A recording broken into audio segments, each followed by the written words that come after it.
Transition Radio TV brought to you by thebreastformstore.com. They have everything you could possibly need for your transgender or cross-dressing needs. Visit their website at www.breastformstore.com and tell them Transition Radio sent you.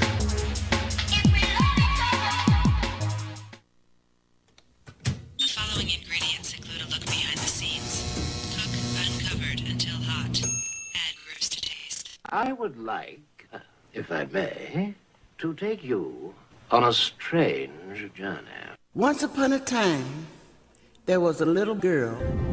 The accident was over a year ago. A second woman has been elected president. A 12th planet has been named in the solar system. The last wild polar bear has died. I slept through it all. I was here for my waking. He called it a beginning. He said it was good. I think he may have thought that anything I did was good. Welcome to Transition Radio, live from Hollywood, Florida, with your host and hostess, Mark Angelo and Jessica Lynn Cummings.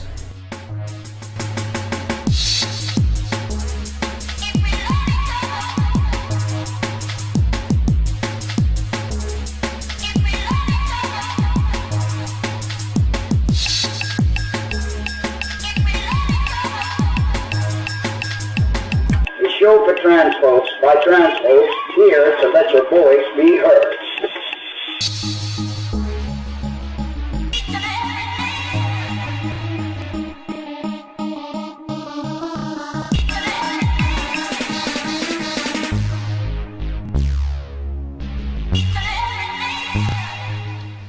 Hello and welcome to another edition of Transition Radio TV. It's so glad you're able to join us again.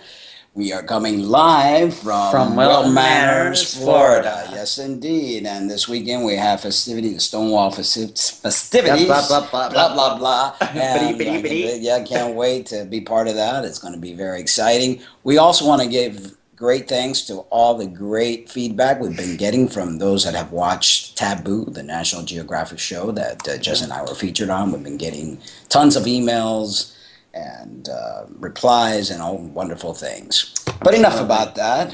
Today we have a very special guest, Nancy Evelyn Gold, the creator of the documentary Gender Dances, an Exploration of Fluid Gender.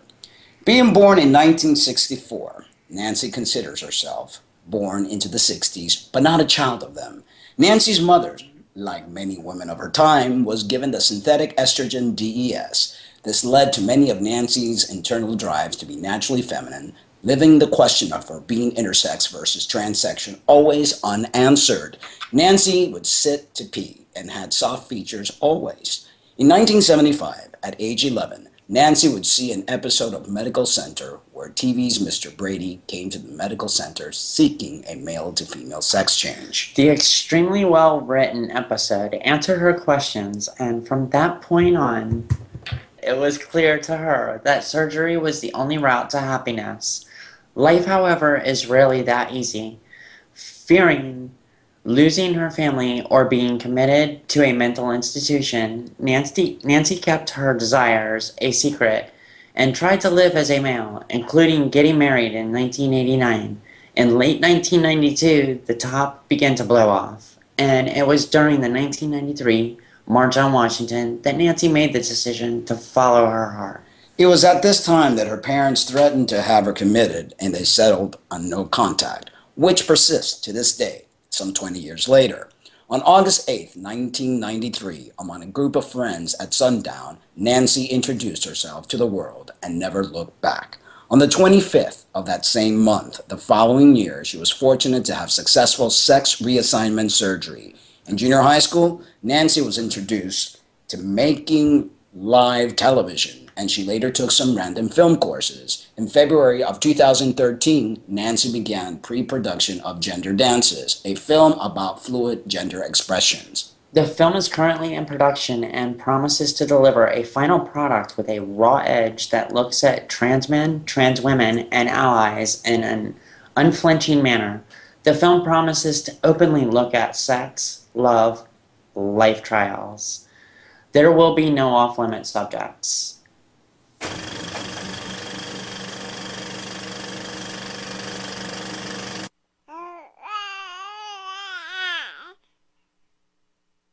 What do you get when you add these pills, this tennis player, ballet, and a man named Brady? You get this lesbian.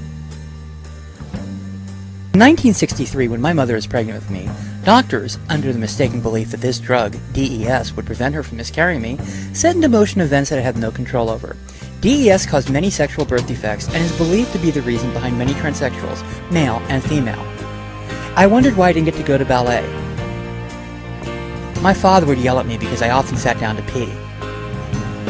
When news of this tennis player, Renee Richards, being transsexual broke, I had some idea what I was, but I didn't understand. Then this man, Robert Reed, Mr. Brady, appeared in a 1975 episode of Medical Center. At the time, it wasn't public that he was gay, but he did something brave, something that would forever change the course of my life. He appeared as a transsexual woman seeking surgery. After many years of failure as a young man and adult, I would transition into a happy woman. 20 years after my 1993 decision, I may not be the same. I may be genderfuck, and the only label that fits me is Nancy.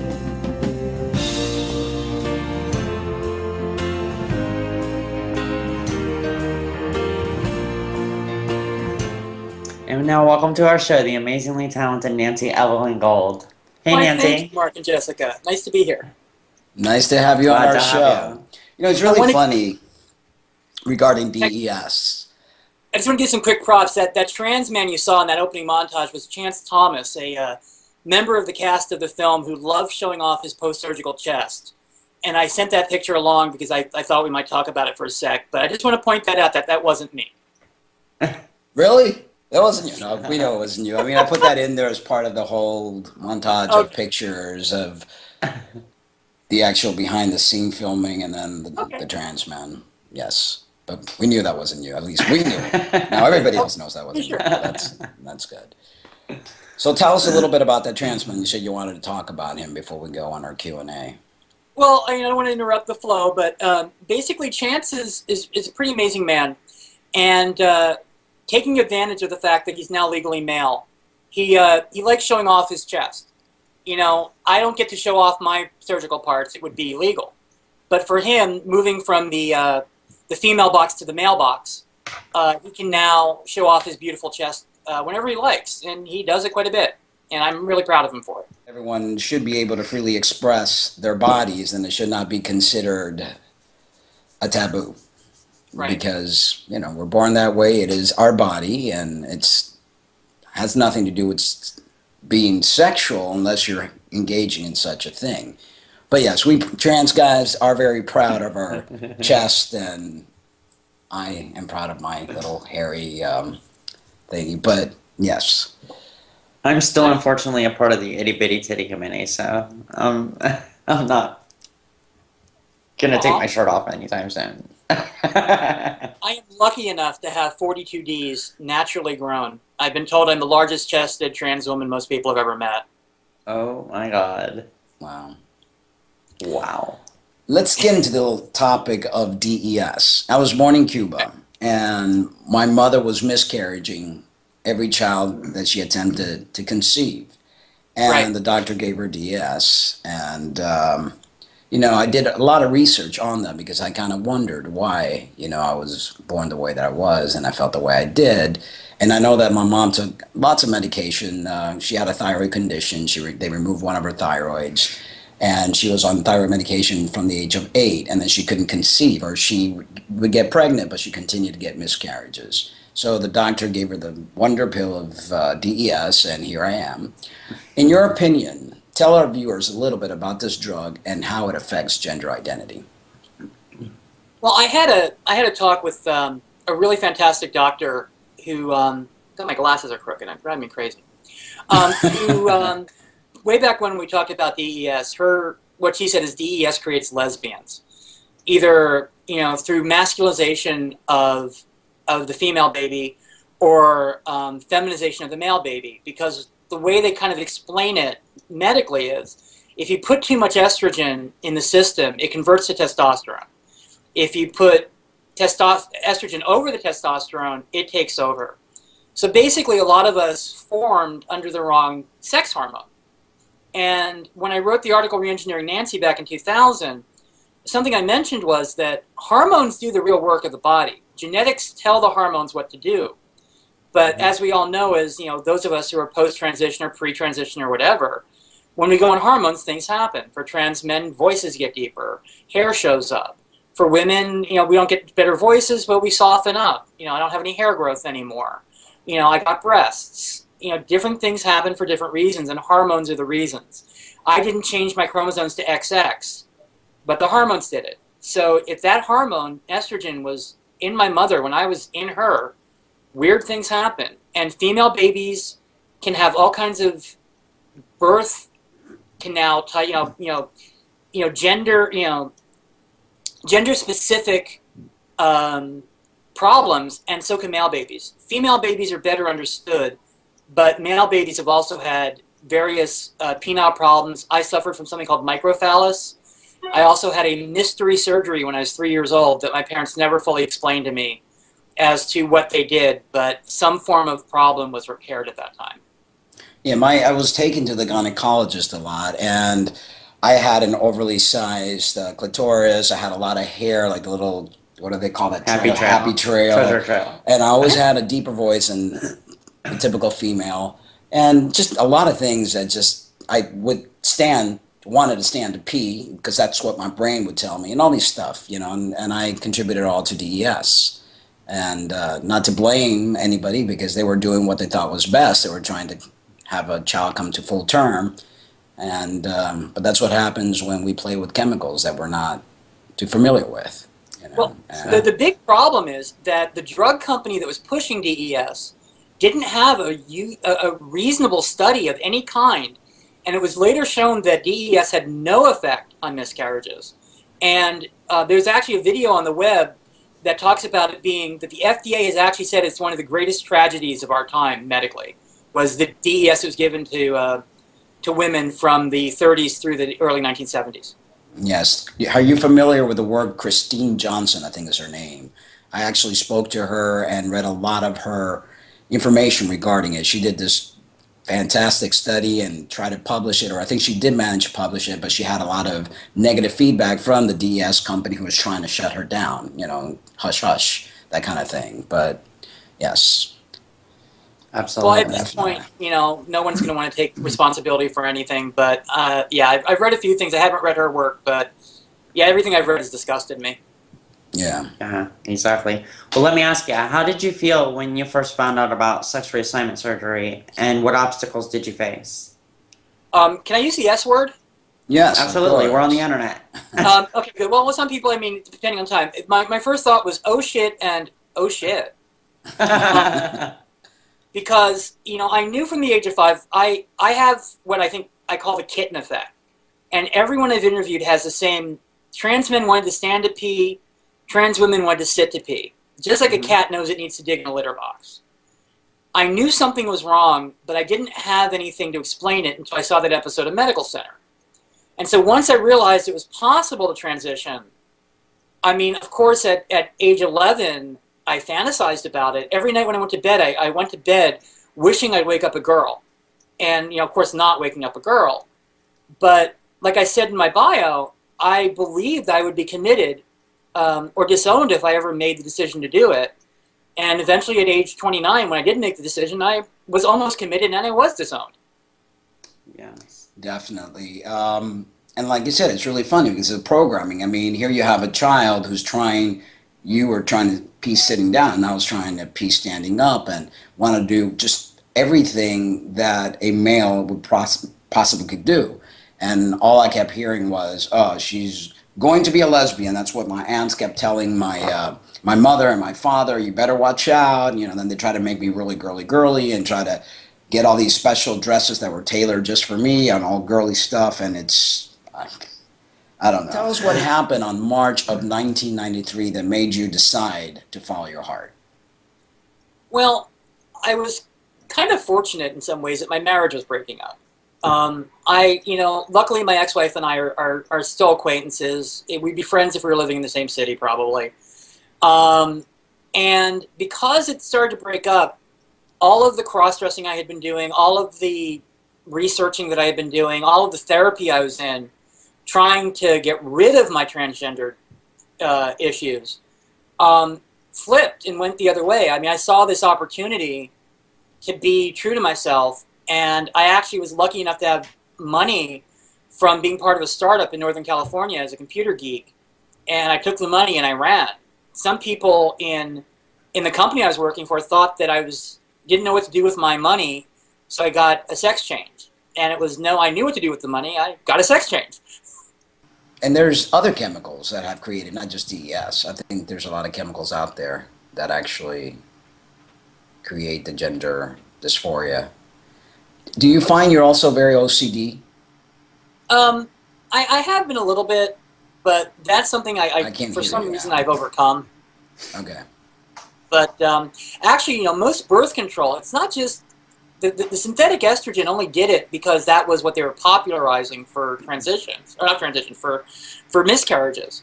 If a woman takes a birth control, which is full of estrogen, or most of it is, through her pregnancy, it's going to cause the same problems that DES does. It's not the specific chemical DES, it's the fact that it's an estrogen. So share your experience regarding SRS, and was it all you thought it would be?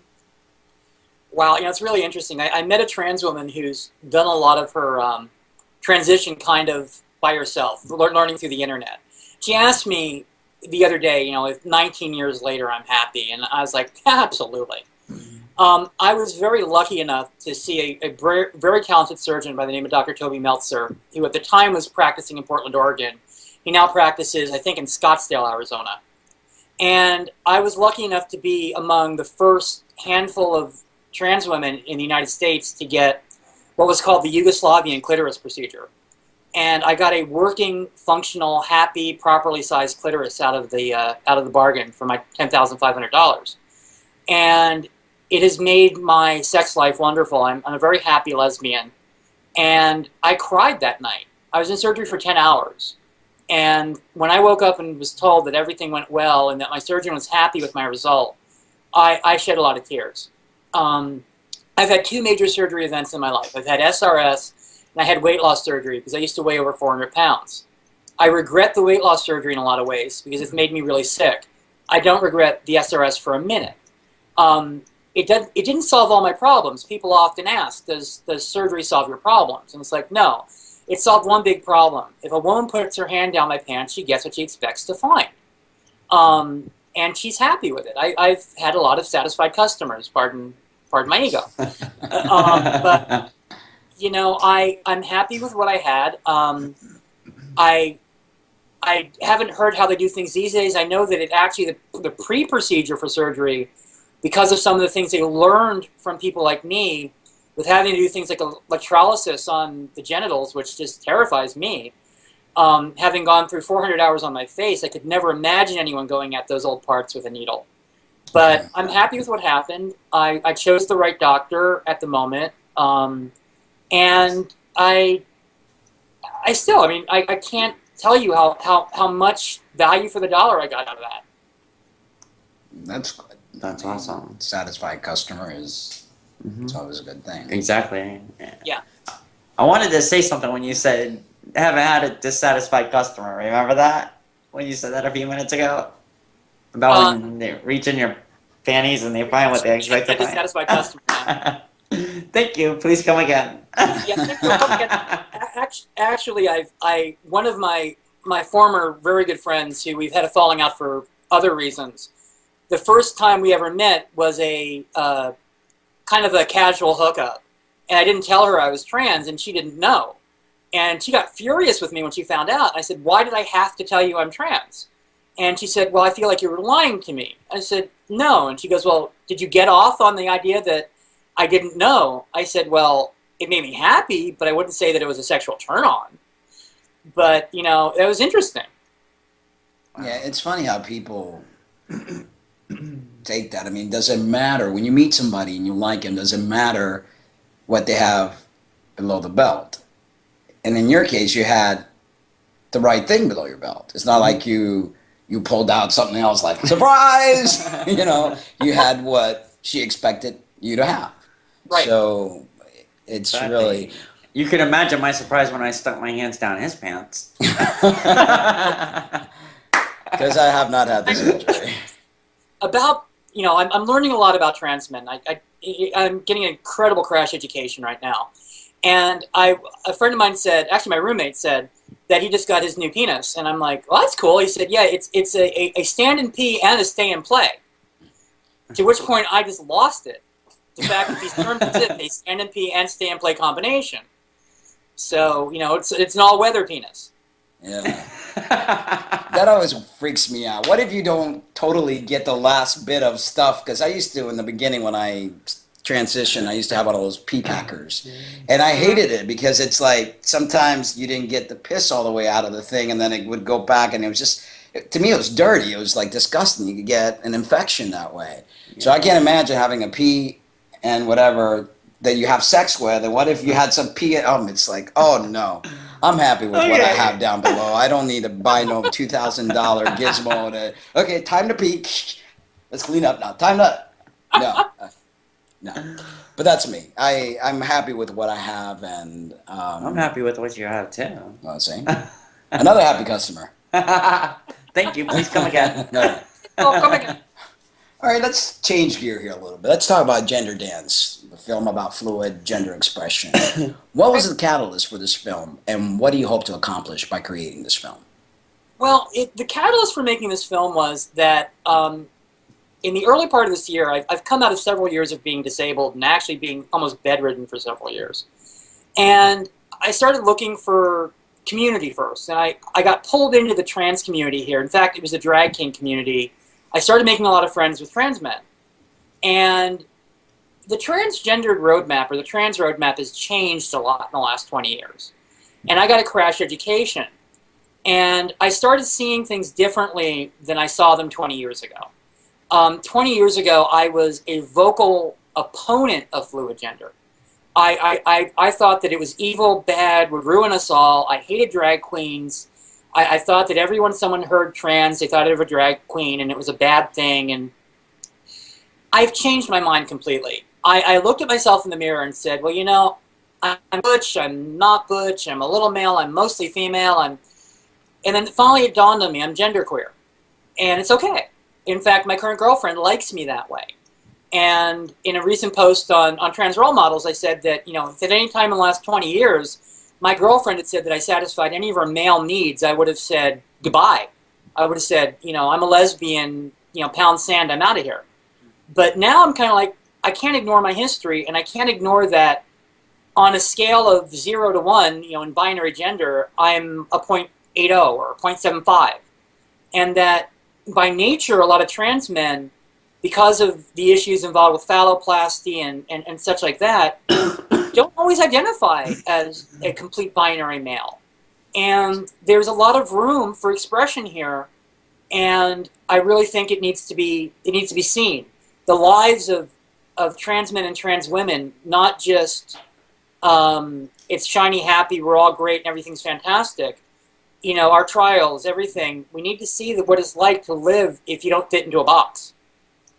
Exactly, and that's the misconception a lot of people have. You know, we lived in boxes all our life to then go into another box. I believe we're born this way for a reason, and I for one don't find myself to be a binary man. I have a lot of feminine things about me. I enjoy my vagina, and God forbid, a lot of trans guys, they're like, no, that does not exist. It's there, but it's like, well, if it's there and I have it, and it's functional, and it brings me pleasure, then why should I sit there and go, wait a minute. Yeah. You might want to clarify that you had those same fears until you met me. Okay, so you opened up Pandora's box. Yes, I did. Now I'm like very okay with it, but it's... Like a virgin. Okay. Yes. But it's something that human beings, whether they're trans, gay, heterosexual, whatever, we have this predisposed thing on how we're supposed to be, what we're supposed to like, and it limits you, and it doesn't allow you to really live a full life. Exactly. Yeah. Until totally.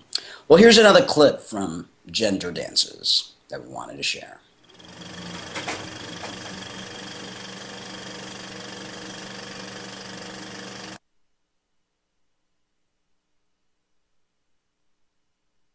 Where do you guys fall on the LGBT map? Gay. Gay? Gays. How much do you know about transgendered issues? Some, but I don't think I know enough, to be honest. Okay. So do you feel that the LGBT community at large doesn't take into account the transgender community in the same way that the lesbian, gays, and bis are treated? I think that they are on an equal level, just not as appreciated by the full extent as they should be. So do you think that there are some issues in the trans community that aren't being dealt with because there's not enough voice for them? Yes. As much as the voice of marriage and everything? Right. I'd agree with that. So you would agree that there's more than one big issue. Marriage isn't the only thing going on. Yes. What would you consider being one of the trans issues that you can think of? A lot of it is jobs. If somebody finds out you're trans, you can be fired. And I think that's absolutely horrible. Do you think your average lesbian, gay, bi person thinks as much about the transgendered issue as they do about their own? No, I don't, because I originally, before I met Danny, and Danny is a transgender man, and I was originally a lesbian, and Danny had to explain to me what transgender meant. Like, me being a lesbian, I didn't even know. But now I absolutely believe that it should be part of the whole community. I mean, it's bad that me as a lesbian didn't know about that. So Danny turned you into a straight girl? Apparently, yes. Now I'm heterosexual. So, as a trans man, what do you see to be the battle in front of us? No one's educated enough. There's no knowledge about it, for one. It's not recognized. Like, I'm a man, but I mean, to that person over there, I might not be a man. I think that's the biggest battle. And people understanding that even though you're a man, like, physically, that you're still a girl. And I think people don't comprehend that. And then the whole health insurance aspect of it, it's all out of pocket. Like, who can afford that? We just spoke with someone, and it was a MTF, and she had spent 90 grand on her everything. Yeah. I mean, that's impossible for us to do. So, do you think that the LGBT part of the LGBT community equally treats transgendered folks? Oh, yes. Like, the events that go on and everybody who's out and about, it's like, because I'm from a small southern town, and when I moved to Pittsburgh, it's like, you know, like, everybody accepts it. Like, I can go to the mall and be clicking in some heels and be like, people might look, but it's like, it's accepted. I think that we can have a better community, but at the same time, I think that they are very supportive, and if you need any help or anything, that they are there for you. So let's take an example. The theme of this year's Pride is marriage equality. It's marriage equality. Okay, what does that have to do with being transgender? Well, I mean, I want to be married. I want a husband. You know, I want the whole thing. And, you know, like, everybody should be able to get married, regardless if you're male, female, transgender, whatever. Like, everybody should be able to get married. I believe that even if you are transgender, you still love what you love.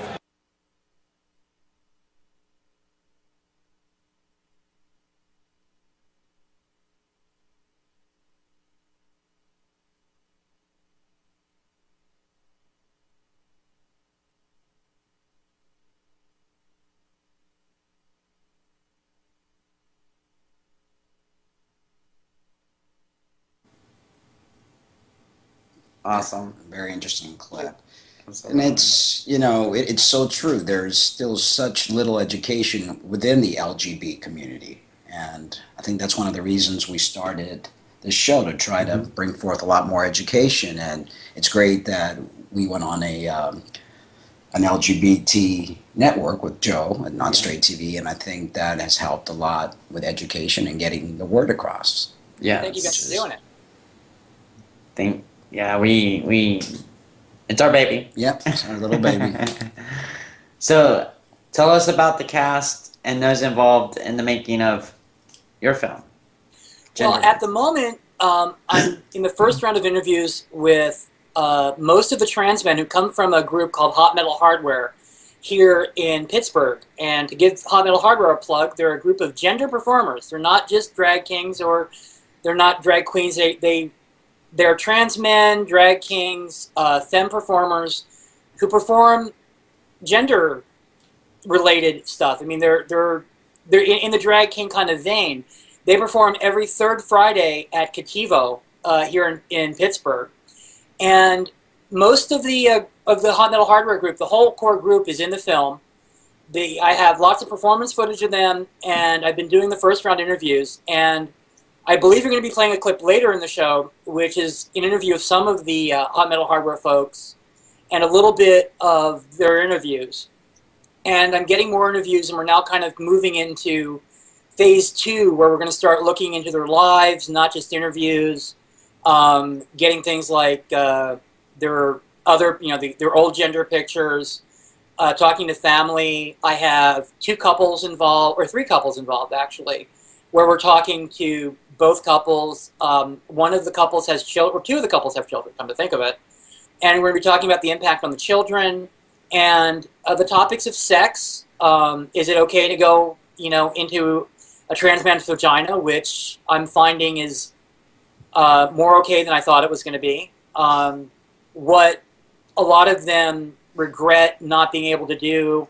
And we're really, I'm scratching as deep as I can. I mean, the 2 things I want to really do with the film is show what life is like to be trans right now in the current environment, and then really hit the nail on trans rights.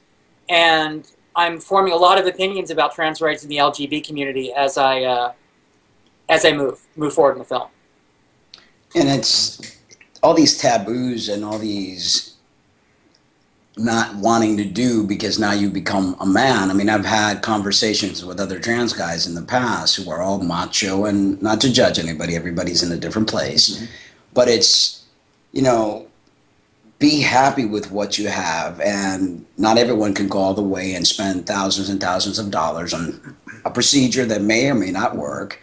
You have what you have, you're able to fix what you can, and live life. I don't feel less of a man, although I don't even consider myself fully a man. I'm very proud to call myself a trans man. As a matter of fact, I started this whole thing, a blog called Trans Man on a Mission, and I'm a proud trans man. And I was born this way for a reason. I'm very grateful for being the way that I am, and if I had to do it over again, I would. Which leads me to the next question. Labels seem to dominate our world. Do you believe that we are an expression of evolution? I certainly do. I think this is an evolution of humankind. What do you think? Well, it's interesting. I wrote an essay, which is on NancyEvelynGold.com, which is my blog that I post to occasionally. But in 2000, I wrote an essay called Reengineering Nancy, where I basically pointed out that we have the technology now to deal with this. Now, if you go back into the Native American community and the Two-Spirit concept. Many Native American tribes allowed the concept of transgender to exist for probably hundreds of years. If someone said that they were male, they would be, a woman would become a hunter. And if a male said that they were female, they would be allowed to raise the children. The Indian tribes were very progressive about this. Not all of them, but many of them. And that's still celebrated today by the Two-Spirit movement. We now have the technology to do these things, so we can do them. We couldn't, when it became possible to do sex changes, we started doing sex changes. I think that the concept of being transgendered or gender different, or as one of my cast members says, gender interesting, has existed probably through time. I mean, it even shows up in the animal community. The fact that we can do something and we have words for it, I think, is an absolute output of evolution.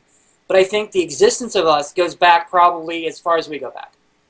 Oh, definitely. Absolutely. But I know, maybe it's because of the media and whatever, I see that there is so much more now than before. I mean, when I first came out and I was trying to find information, there was hardly nothing out there. And now you go to YouTube and you've got tons and tons of videos. And it's just amazing to me how it's just boom. It's almost like I quoted years and years ago, an epidemic. It's just gone wild, and I believe there's a reason for it. I truly do. I've got a slightly unpopular opinion, but I'm going to stand by it, which is I believe that what I originally called the trans man bubble is now the trans man freight train. After people like Pat Califia and her partner transitioned, and they were both lesbian icons, it became suddenly okay to be a trans man, and the dam broke open. And when I transitioned 20 years ago, trans men made up such a small part of the community that James Green, one of the founders of FTM International, I met him 18 months to 2 years, actually probably even more after I transitioned. And he was the first trans man I ever met. Now I have more trans men than I know what to do with. More of my friends are trans men than anything else. And I believe, although I haven't seen statistics, that trans men have kind of taken over. And, to be honest and direct about it, trans men pass better than trans women. It's, you guys get favors from hormones that we don't. My voice is the product of a lot of work. I got better surgery results, you got better hormone results. We all have our crosses to bear, but because of that, I think that a lot of people who used to fall into the deep butch scale of the lesbian community, who probably were always trans men, can now be trans men, and can, and you're right, can now find information on YouTube, can find information on the internet, and can become who they believe they, and know they are. Exactly. It's, it is what it is. I mean, before they used to say there was one trans man per every 1,000 MTF, and now it's just like all of a sudden it's just skyrocketed incredibly. Absolutely. And it's all good. I mean, it's easier to turn, what's that saying? To turn Eve into Adam than it is to turn Adam into Eve. Once the secondary characteristics kick in, it's a lot harder to eliminate them. Now, when you've got a female and you put in androgen, that's what happens in the mother's womb when you have, because we're all born with like that, what's the word I'm looking for, default of female. Add androgen, the ovaries drop and become testicles. The ovaries drop, it's a boy. If the ovaries stay where they're at, it's a girl. And then you have inconsistencies in there. Stay off me for a second. There's a reason I'm getting dark. Talk amongst yourself. I'm sorry. It's okay. But yeah. So how's the weather over there today, Mark? Over here, it's kind of a little hot. The lights are making me sprinter a little bit here. And my bald head looks shiny. Yes, you just showed your feminine. So yes, it's so bad. I shaved the beard, kind of just let a little goatee. Since I can't play with my hair, I got to play with my facial hair. That's okay. I'll play with your head. And, okay, that didn't sound right. Yeah, you can do that later. See why we can't talk amongst ourselves?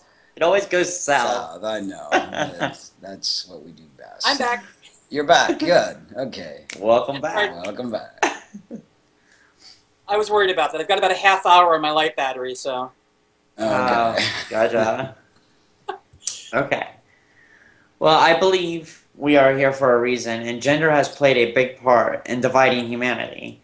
What are your views on gender, and why did you choose the title Gender Dances? Well, I'll give you my quick view of gender, and then I'll tell you why the movie's called and who named the movie. My view of gender is that it is a huge issue. I gave up male privilege, and I will say to my death that male privilege exists. If you don't believe it, try living as the other gender. I mean, if you can pass as a man and you want to give it a try, you'll find out that a lot of things happen for you. If you are a man and want to try living as a woman, you're going to find out that job world is different. Women treat each other different. It's for the positive and the negative. And even here, in the 90s and the 2000s, gender is still an issue. Gender is still something that gets discriminated about. There's still not pay parity. Everything everybody thinks is real. And we have a ways to go. Now, the title of the film, Gender Dances, comes in part from that it was inspired by drag kings and gender performers. It's not just about that. It's kind of a double entendre. Gender Dances is about the dances that drag queens and drag kings and gender performers do and the dances in society that we do to be okay with who we are and to love and be together. The original title of the film was Boys of Steel in reference to the city of Pittsburgh.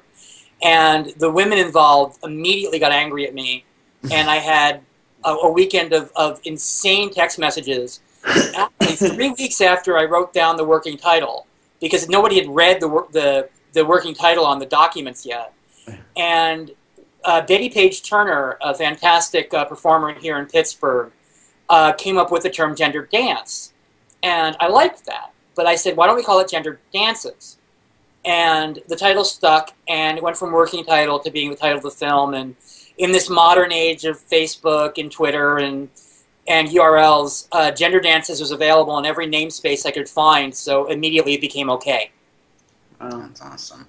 I like to see a world where gender doesn't matter, where people look at people for their hearts, and that it doesn't matter what you have between your legs, it doesn't matter what sexual preference you have, that we could live in a world where we could have this dance as spirits, which is what we are, living this fantasy that this vehicle is everything, and it's not. There's deeper things in our lives than what we present. Well, maybe 50 years down the road, 60 years down the road, but it'll be after our lifetime, most likely, that'll eventually happen. Hopefully, because it creates a lot of problems in our world. Yes, it does. And it's one of those things that divide us, and let's hope that we could overcome that and evolve as a species. Yes. And here's another... No, go ahead. I have every reason to believe that's going to happen, because I was a smart kid, and pretty much my whole political understanding started in 1968, the Summer of Love. And we are light years from where we were in the 60s. The LGBT community has come incredibly far just since 1993 in the March on Washington, since Stonewall 94. These amazing things have happened. I believe we're on the edge of getting lesbian, gay, and bisexual rights.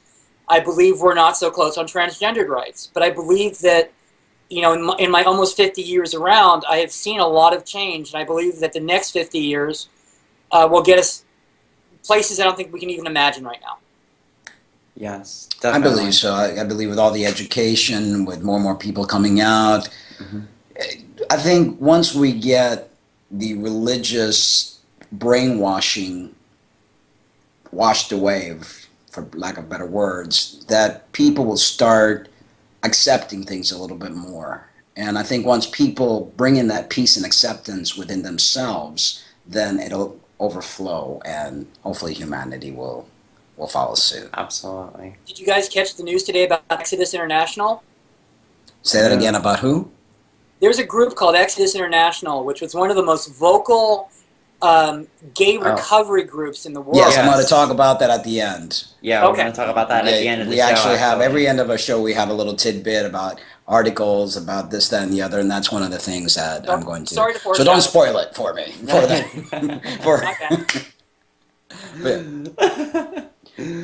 So we'll go to showing a clip of gender dances. Another clip, yes. Yes, another clip.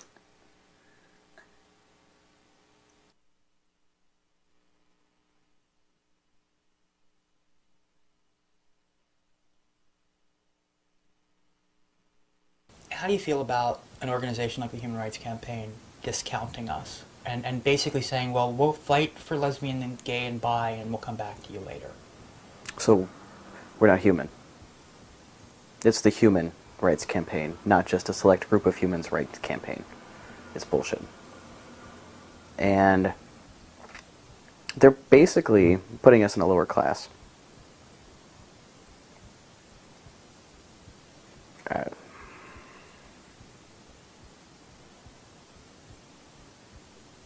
I honestly don't know how to react to that right now. Besides, Jersey flipping your cameras because it really pisses me off. We're not less than. We're equal to. We are human. It's the Human Rights Campaign, not just whoever they fucking choose. You feel like you've made so much progress, and then somebody comes along and in a position of power comes up with this great idea and says, let's remove all these people, hundreds of thousands of people who have been fighting for our cause. because they're a part of it. Let's just remove them from the entire equation, because we're not ready for that yet. No, you're ready for it. You're just scared. You're scared of what it means and the resistance you're going to get. But mind you, this resistance is something that we've been fighting for since Stonewall. I mean, there have been things that happened before Stonewall, but for the record, Stonewall was a bunch of trans, queer, gender fucks who were like, I'm sick of this bullshit. I'm sick of getting, like, our club getting raided, me having to run out, getting humiliated by the cops, and we're gonna fight back. Those are the people that fucking stood up so you could have this goddamn gay rights parade, and all the parades, and all the fights, and all of the battles. They're the ones that started it, but we're the ones that are a community. And that's what kills me. It's like, we're gonna erase you guys because basically, in my opinion, you're not good enough. You're not us.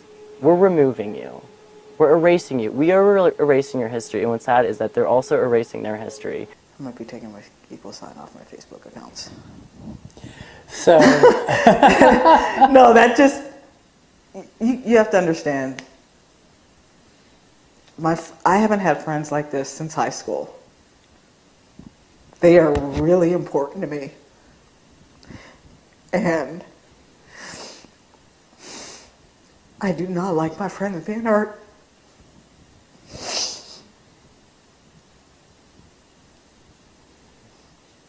I understand that. It's not a little thing. You know, they think it's a little thing. It's not. Everything like that is important. So maybe if they knew more trans people, they wouldn't be such dicks.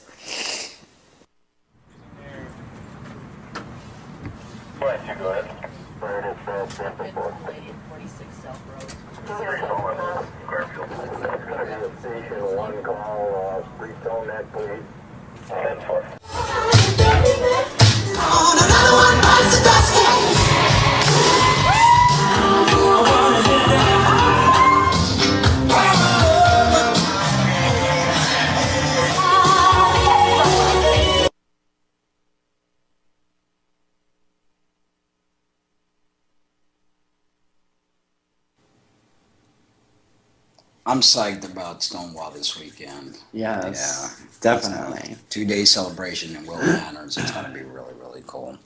Have fun. We just finished our Pride. Did you really? Yeah, we just finished. Gay Pride was last weekend, and the Trans Pride kind of events are going to be a week from Saturday at the GLCC here in Pittsburgh. And tomorrow night at Kikivo here in Pittsburgh is the Trans Pride Showcase, where drag queens and drag kings are going to be performing for Trans Pride. Awesome. Well, tell us when the film will be finished and where can our viewers catch a glimpse of the final product? The film will probably be finished sometime early part of next year. I'd love to have it finished before the end of the year, but I just... There's some things I'd like to do. I imagine that there will be a rough cut that will be screened to some people towards the October-November timeframe. Now, what's going to happen before then is there will be a featurette, which will hopefully be out in August. Beginning of August, we're planning a benefit here for the film. And we're also going to be doing some roundtable discussions about the film and about fluid gender, and there'll be other small kind of short films that will be related to the film, which will be coming out over time.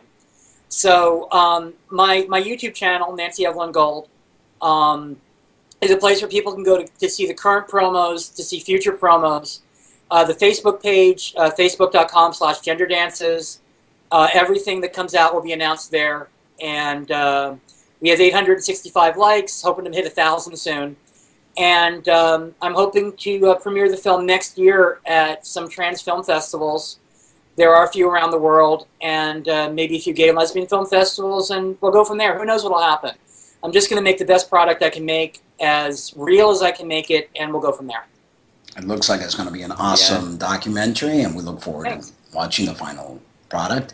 We want to thank you for being on our show. We greatly enjoyed it, and Thank you so much, Nancy. Thank you so much. Let me just plug one more time that, I am, not to be a pimp here, but I'm over $3,000 into it, and films run by money. So GoFundMe.com/genderdances. If you got $5, help out. I'm doing a lot of work here. I believe in the project enough that it's going to happen no matter what. But if you got $5 around, even 20, I don't know. Give a girl a help. GoFundMe.com/genderdances. And I really appreciate you guys having me on. Thank you for having me. Thank you for being here. Yes. Long day at work. That's what happens when you work with the demented population. It kind of rubs off a little bit. I think my blah moments are wearing off. Yeah, no, it's called working with Alzheimer's patient. It rubs off. But thank you. Thank you so much, Nancy. Yes, thank you, Nancy. It was a pleasure. And stick around for the post-show if you have time. Yes. We're going to make a few announcements, and then we'll be at the post-show. I'll be here. Okay. Here's a public apology from Alan Chamber regarding the deeply held beliefs about Christians and the LGBT community. 3 years ago, Leslie and I began a very public conversation with our America's Lisa Ling from the Oprah Winfrey's Network regarding some of our deeply held beliefs about Christianity and the LGBT community.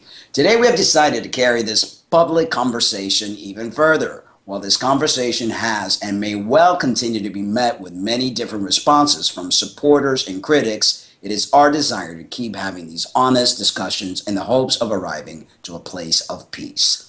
Several months ago, this conversation led me to call Lisa Ling to take another step on this messy journey. I asked if she would once again help us add to the unfolding story by covering my apology to the people who have been hurt by Exodus International. Our ministry has been public, and therefore any acknowledgement of wrong must also be public. More than anything, I am sorry that so many have interpreted this religious rejection by Christians as God's rejection.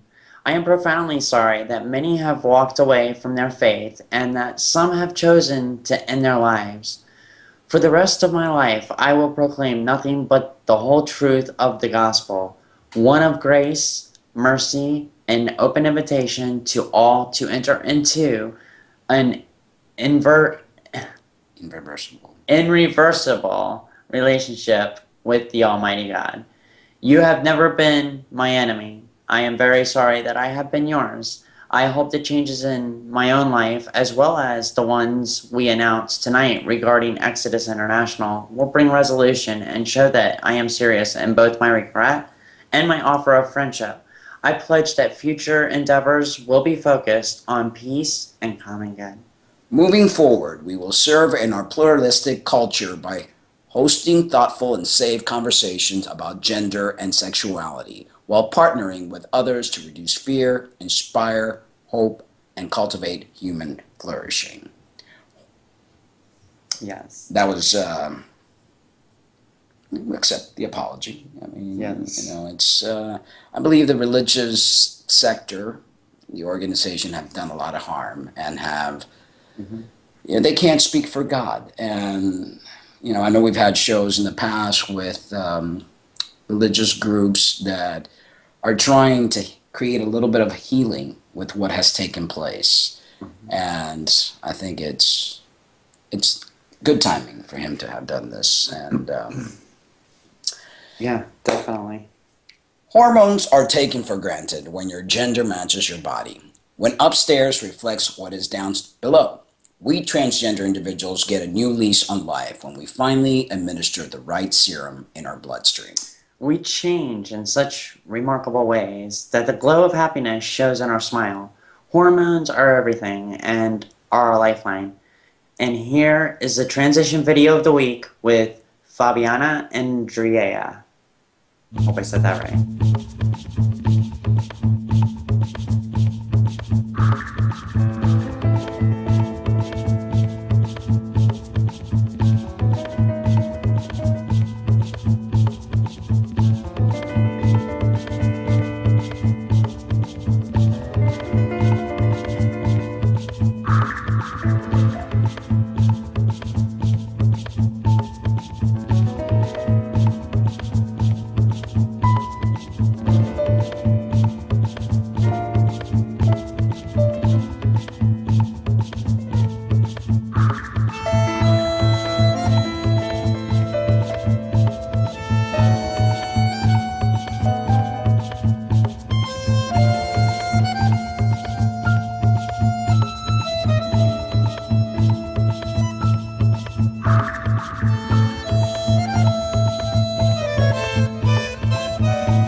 habrá un lugar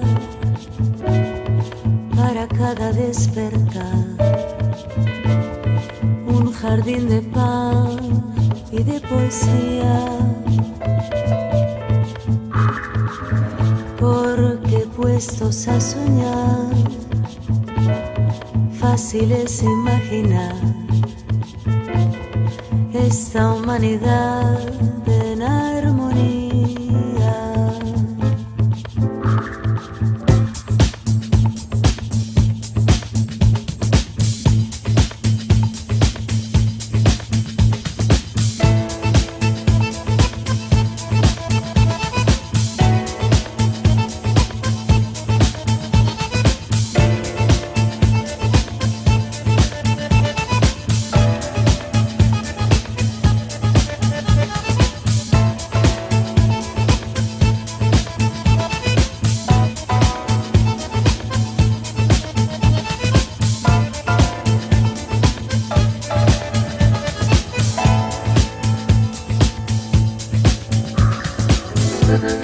Vibra mi mente al pensar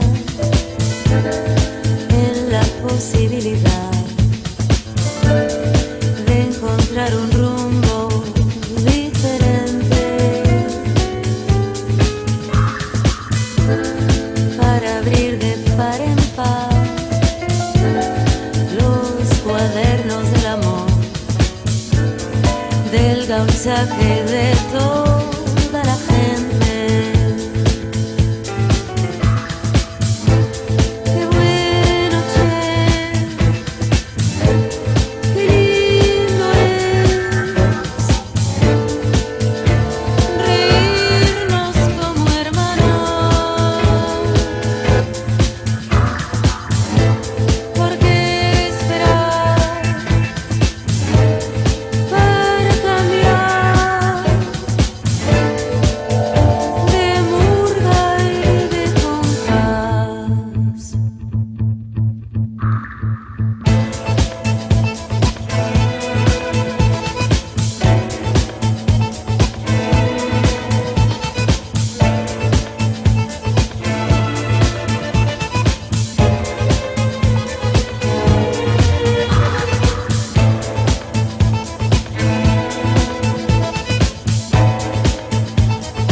That was an amazing transition. Yes, it was. Remember, guys, send us your transition video to Transition Radio. Transition Radio Show at gmail.com. Also, if you're interested in advertising, sponsoring, please send us an email. We want to thank everyone for watching. We want to thank Nancy. We want to thank Joe. Thank you, Joe. We want to thank everybody for your support. Visit our website, sign our guest book, go on our Facebook page, say hello and all that good stuff. And if you're interested in being a guest, contact us again at transitionradioshow@gmail.com. I remember that time. Don't hurt yourself. I'll try not to. Yeah. Anyway, thank you guys. We love you. But remember to always love yourselves too. Good night. Good You'll night. be my age one day. Forget that. Yeah.